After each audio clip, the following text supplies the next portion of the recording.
All right. Well, let's get to it.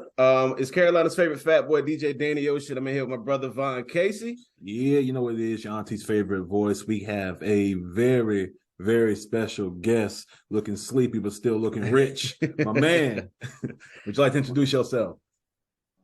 My name is Bryson Tiller. That's what I'm going. Louisville is in the building today, people, as we can see. Man, we're gonna get right into it. We know you're busy, man. You got a lot of stuff going on. We know you outside right now, first and foremost. I You see was what I last did night. there? I was last night, so that's why I'm a little drowsy. I feel you. So tell us about the new single Outside. I know it's got that Yin Yang Twin sample. How did the song come about? Song came about from my manager Neil. He pressed play on me at his house about 6 or 7 months ago. I was in the studio, a bit uninspired to be honest, and well, I wouldn't say uninspired because I'll change that. I wasn't necessarily uninspired, just wasn't having as much fun as I'm used to having because I've been doing the same thing over and over. I've been for the past 10 years. I've been in the studio by myself, working on music, and I just got to a point where I'm just like, man, I'm just bored. I've been just doing the same damn thing. Right. And I said, hey man, why don't y'all bring me some music? Bring me some music that I'm gonna get excited about. Get me excited about this next album, man. He brought me that song, and it got me super excited. And I went to the studio immediately, started recording it, and yeah, now we're here. That's what I'm talking about. So, I'm gonna skip forward in my questions a little bit since you say you were kind of feeling uninspired and whatnot. People been saying R&B is dead. How you feel about that? I mean, I feel like everybody's. If you feel that way, then I mean that's your opinion. Some people would disagree. Some people would agree. Do I agree? Not necessarily. I think that there are people that are out here doing their thing. Yeah. And then there's some people that you might hear that you like, what is this? You know what I mean? It just be like that for everybody. And I'm glad that that conversation is happening right now, just because I know that greatness is going to come from it. I know that topic ticked a lot of people off, a lot of talented artists, a lot of popular artists, and a lot of unknown artists as well. So like all these unknown artists are going to be like, okay, well, you know what? I got something for the world, and then there's the popular artists that are like, okay, we'll see where R&B. I feel like somebody said hip hop was dead about 6 or 7 years, or not longer than that. People say 10 years ago, every two to 3 business minutes. Somebody said that about 10 years ago, and now hip hop is the number one genre. So that's the way I see it. I feel like only good can come from that conversation. I agree with that. I like that perspective. Now, we know you're from Louisville, Kentucky. What were you listening to out there in Louisville that influenced you to make something like Trap Soul? Like Trap Soul, I was listening to a lot of different things. Definitely listened to a lot of '90s R&B. Listening to, Drake was going crazy at that time. Well, he's always going crazy, but at this time he was the music that he was releasing was really inspiring me. Man, just listen to a lot of classic R&B. When you say classics, I've been looking up some of your influences, and one of them that shocked me. What was it about Omarion's music that was like really that you gravitated towards in the beginning? What was it about his music? Man, I think what not about his music at that time? he was going crazy with he was in B2K, and then he did a solo career, and he just had an amazing voice, or not had, but has an amazing voice.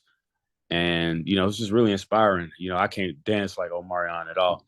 But, that's what surprised me. I was like, was you trying to get the Touch video going? Nah, but I'm glad you said Touch, because that song is incredible. Entourage. Yeah. I'm trying to, like, so many different songs that I was just really like, man, this is a vibe. And he's singing. And I really loved his voice. I love his voice. Okay. All right. Now, I read about Jack Harlow DMing you back in 2015. With you being a star coming from where he's from, how does it feel to know you influence somebody like that and watch them, become a star as well? It feels great. It feels really great. I'm proud of Jack to see all he's accomplished, and he just keeps shocking I won't say shocking the world, because there's a lot of people that believe he can do it, back then in 2015, people was counting them out for sure. But now it's just like, you got to count them in. Big facts. That's facts. Random question. This off the cuff. Is that a Mario star tattooed on your hand? Oh, yeah, it is. Yeah. You a gamer? I am, man. I'm a super big fan. I'm just a super gamer, bro. Oh, wow. Hold up.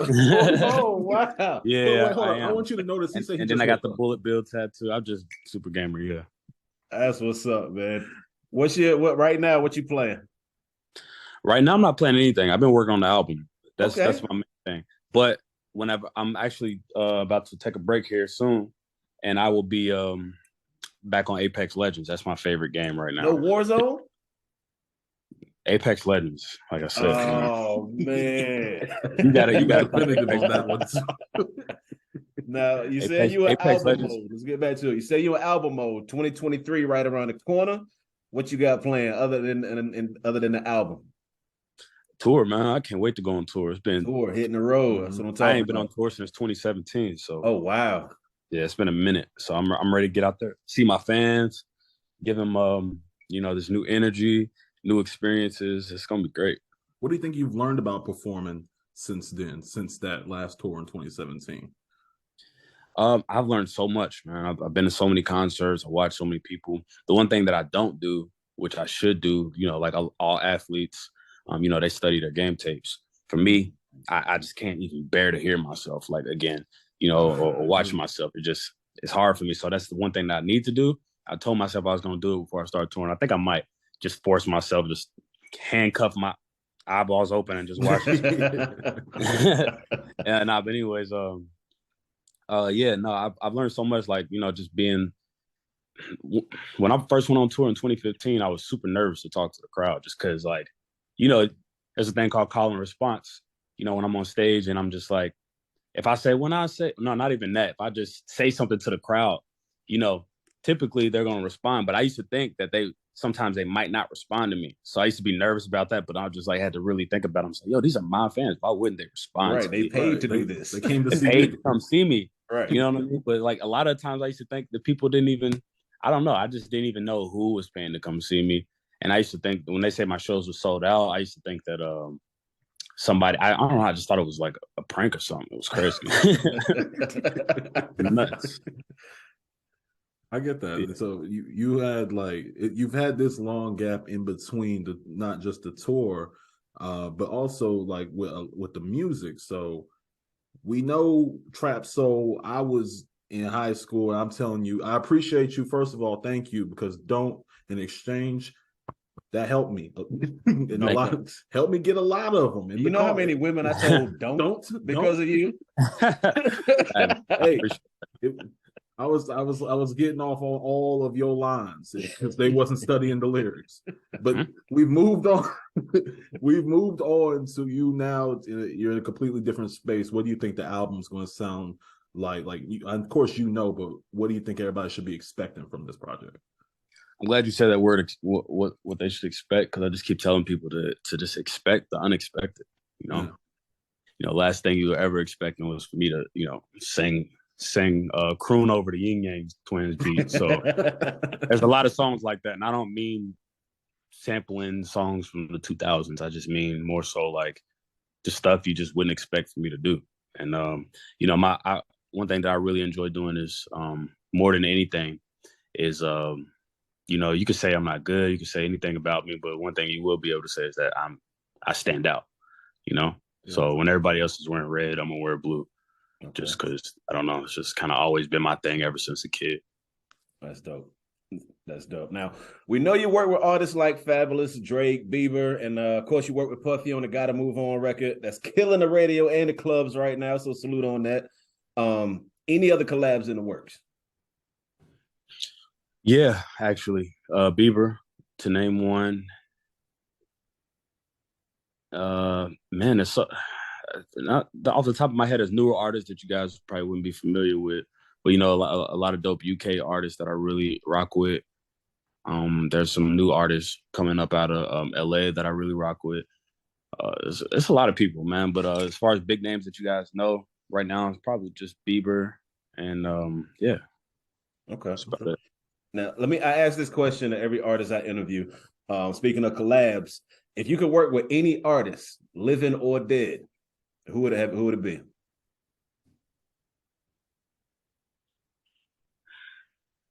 So when you throw the living or dead in there, it makes it a little bit more challenging because it's like, man. But honestly, I always tell people that when they ask me this question that I would just love to work with everybody. I think that there's a song for me and everybody, in somewhere, some way. I feel like we can all make a song that makes sense for us. A lot of people like to just send you a song and be like, put a verse on this, and now we got to collab. But I don't like making music like that. Like, I want to make something like the best song that we can make together. You know what I'm saying?